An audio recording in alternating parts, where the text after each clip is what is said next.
Hello and welcome to South2North, coming to you from the Wits campus in Johannesburg. This week we're talking energy. It lights our world, heats our food and keeps us connected. Demand for energy is dramatically increasing as human populations explode. We are facing an energy crisis if we don't solve the problem now.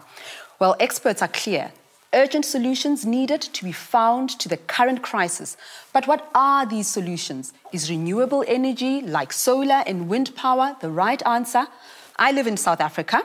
We have abundant natural energy sources, and yet we still face power cuts with fossil fuels rapidly running out. What will power our world in the future? Well, my first guest today is Professor Mosad Elmissiry, head of the energy program at the New Partnership for Africa's Development, otherwise known as Nepad. He's from Egypt, where high population density will demand an increasing energy supply. He's heading up a plan to solve Africa's energy crisis by getting business and governments to at least talk to each other. So lovely to have you here, Professor. Welcome to South2North. Thank you. Let's talk about Nepad. What is it exactly? It's a partnership. And what's its aim? African development. So the focus here is on development. And NBCA, the Nepad agency now, is being given a mandate by the head of state and the government to implement developmental agenda of the African Union. So the developmental agenda, whether it is health, energy, or it is gender issues or agriculture, it comes to NBCA now. I understand. Now, you are in charge of the energy program within Nepad. What exactly does that entail now? The energy department, which actually I head myself, its mandate, its main task is to implement a regional energy project. Nepad focus is actually a regional energy project because, again, we aim for regional integration and facilitate the trade between African countries. So regional energy project come to us for implementation. You may have heard about the ambitious program for developing Africa infrastructure project. As you know, without infrastructure, you can't deliver that commodity of energy, whether it is to power generation to generate energy or transmission line to carry it to where it's being used. This we call it infrastructure. So we come to really attend to the development of the infrastructure project. This is part of our mandate on the heavy energy side. We look after renewable energy, as you correctly said. Africa is endowed and rich with enormous and rich resources of energy, but the utilization is very low. Are we facing an energy crisis in the world? Are these messengers of doom who are trying to scare us? We have the resources there. It's just a matter of how do we really utilize these resources. This is why the African leader endorsed a program for developing the infrastructure energy project in Africa, the whole Africa. This takes us from now until year 2040, putting the framework how actually our energy infrastructure can be developed in a very logical way where we use our resources optimally and meet the challenge and energy demand. We are endowed with rich wind and solar power, but does the rest of the world see us as the frontier in energy? They do see us and they acknowledge that and they feel jealous about us for the actual that we have got all these resources. And the attention is coming to us because the resources are here. They are facing a problem on the international arena and they look actually to Africa to provide them with the solution. Look, I'm not an expert, but it seems to me that we are indeed running out of fossil fuel, right? So do we now look at renewable energy or as an alternative or not? We are not really running out of it, but the pressure is from environmental point of view. It's not a cleaner source. It's not a clean source. Actually, Africa, particularly the southern part of Africa, is very rich in the fossil, and it will remain with us for a number of years to come. So you've got the solar, you've got the wind, you've got the mini-micro hydro, you've got the biomass, the biofuel, the bioenergy, you've got the geothermal. So you've got all these resources there. It's just a matter of utilizing them. Now your question, can renewable really meet the need? The renewable play a very, very important role, but we need really to put it in its size. But here's the problem here, Professor. Fossil fuel is cheaper. I mean, if green is the new gold rush, almost everywhere renewable energy is far more expensive. I understand that the investment in 2012 in the sector was about $3.6 billion US, and that's expected to reach about $57 billion US by 2020. That's a lot of money. It is. It is. And this is actually the problem which we are facing regarding renewable. The upfront cost is quite high. And this is where we need innovative approach now.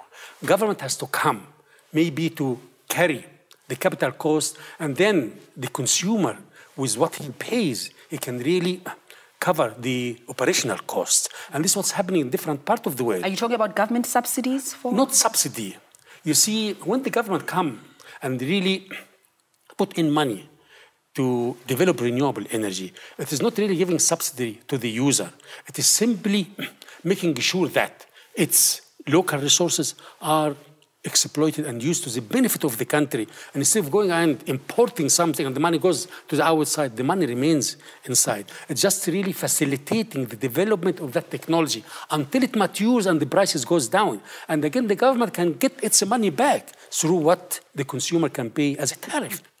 Is it the government's job to reduce the cost of innovation? I'm thinking about solar panels that have been around for many, many years, but they're not getting cheaper. Look at computers. They've become cheaper. Why can't the same happen with solar panels? No, it happened actually. If you look to the cost of solar panel now, it actually reduced quite considerably.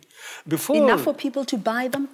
Still actually, when you talk, because we in Africa here, certain part, they suffer from what we call it energy poverty. This financial capability is still really very modest. And this is as a social responsibility. Now I'm talking from a social responsibility. This is where the government can come in. But still some actually part of the rural areas, they grow the crops, they actually make good income, they can pay for actually the service which come to them. So I thought for the area which needs support, this is where the government can come as a part of its social responsibility to really assist for that technology to be spread. Again, the solar, we can't really talk about solar if the place is very close to the grid. If the place is very close to the grid, the best way to do is just to connect. I'm talking about remote areas where the grid is too far because there is a distance, after which the use of solar becomes economically viable. We're talking about cost now, business now. If the customer is beyond what we call 15 kilometers, it is better if you have what we call a standalone system, like the solar panel, which you talk about it. He puts solar panel on the top of his house, and then it provides him with what he needs when it comes to lighting. But when it comes to cooking, it's something else. Mm-hmm. Because solar panel, as you said, it's really expensive. So you can use it to really have light, to really have light everywhere in the house and do their daily business. But when it comes to cooking, refrigeration, washing machine is a different story. So is it for the wealthy then? How do we make sure that the ordinary citizen actually affords it? Should we even expect them to afford it? Yeah, this is why actually if you look to the Japan experience in this regard, when I was there and visited some of their installation, they removed the roofing of the building, right? It's took about 15 to 20 square meter.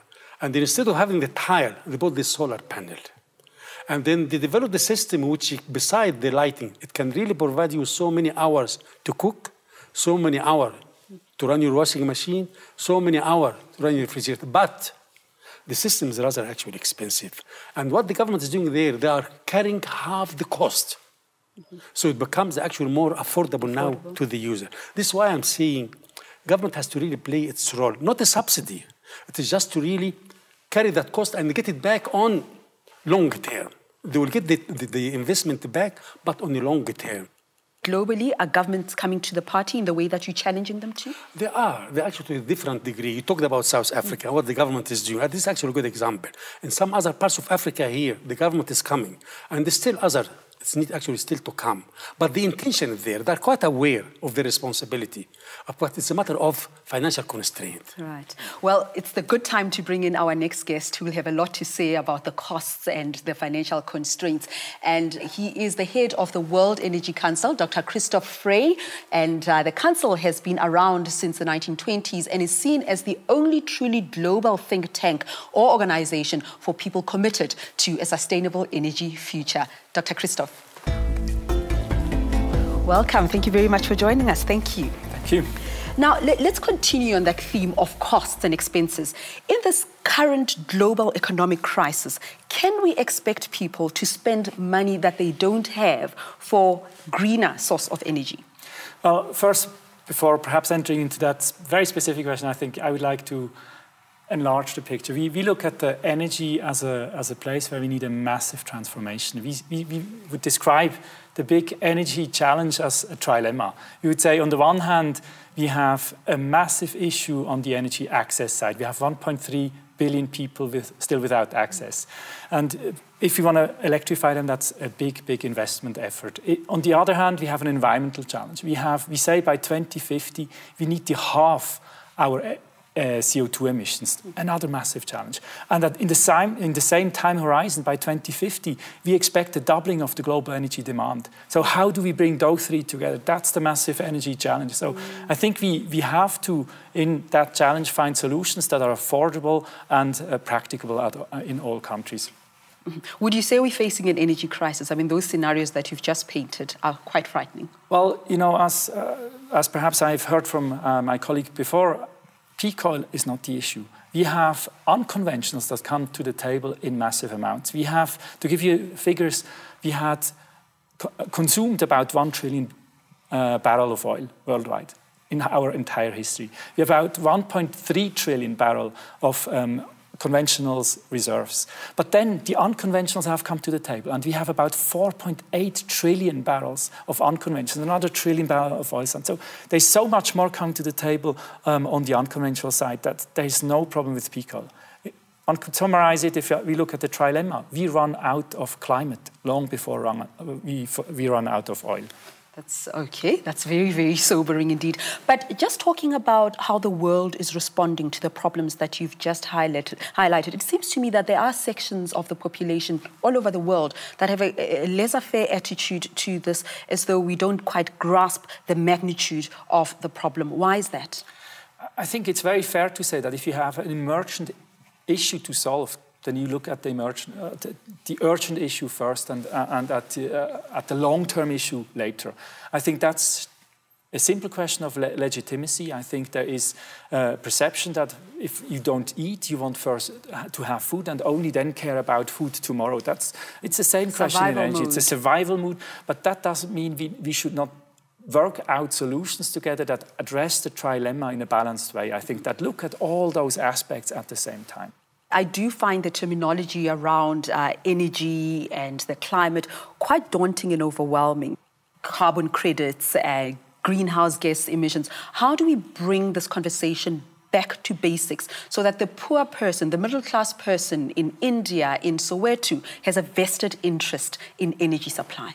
I think it's really about bringing costs to the point where people can actually increase their quality of life. And the solar is a great example. In 2007, we paid for a solar cell per kilowatt peak, $4.7. Today, we are paying $0.6.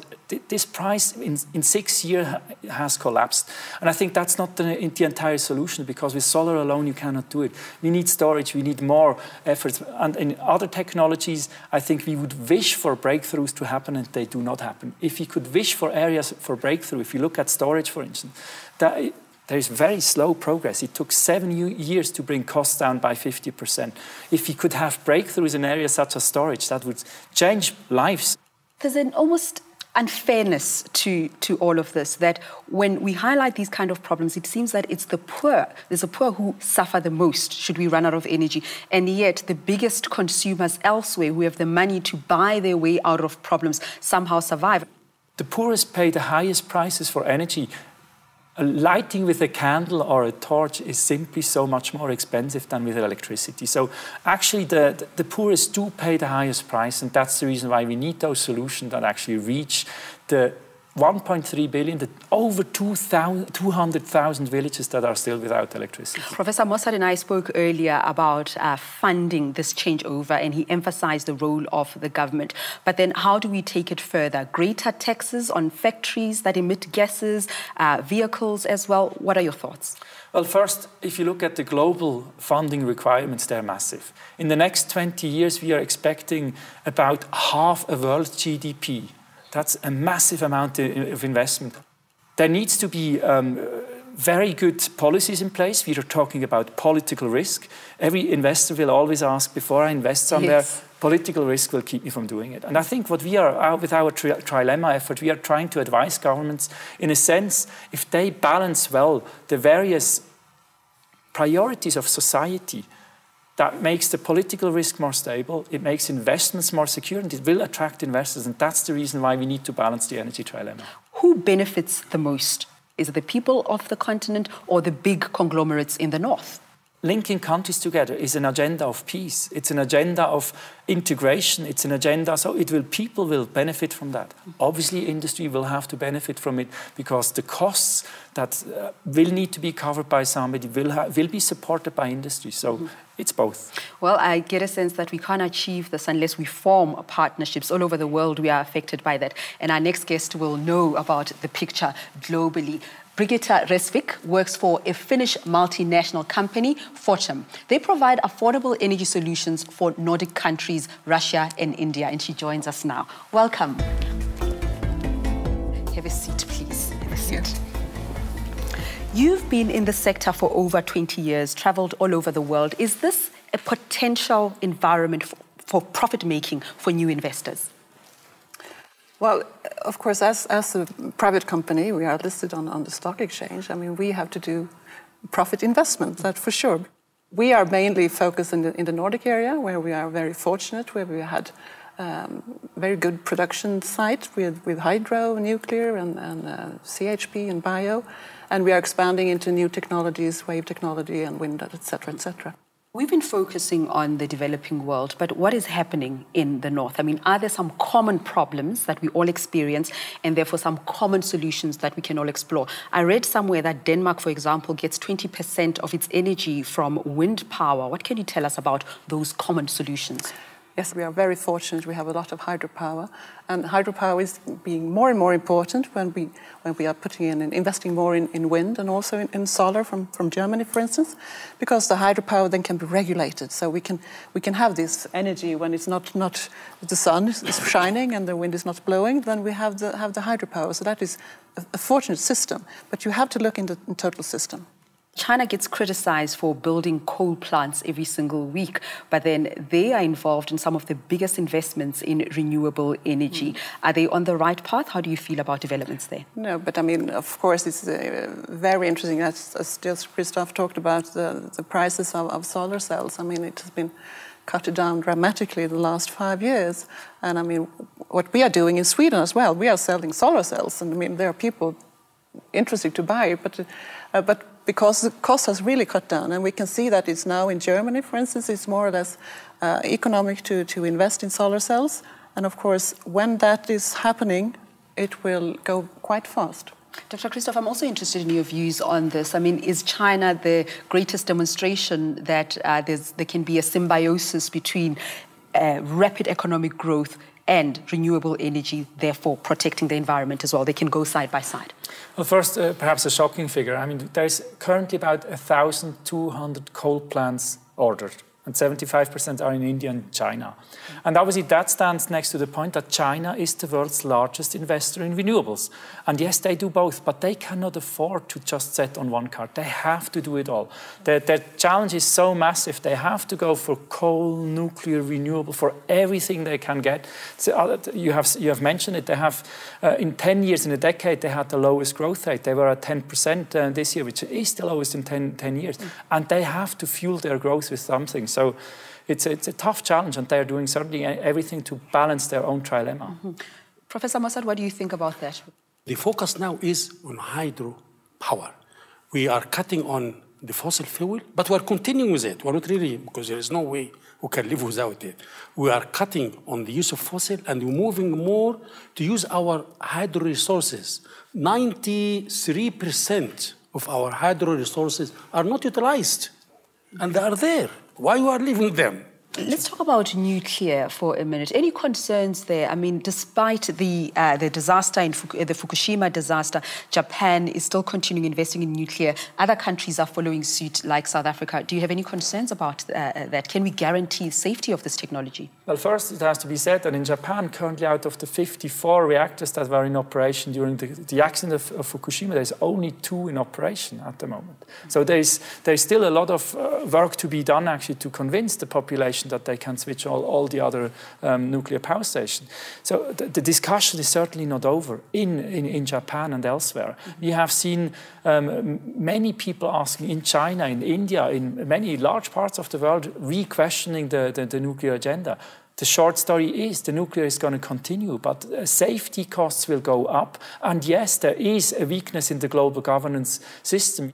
Well, in the last week, the UK government has announced that it will subsidise nuclear power for the next 40 years. What's your take on that?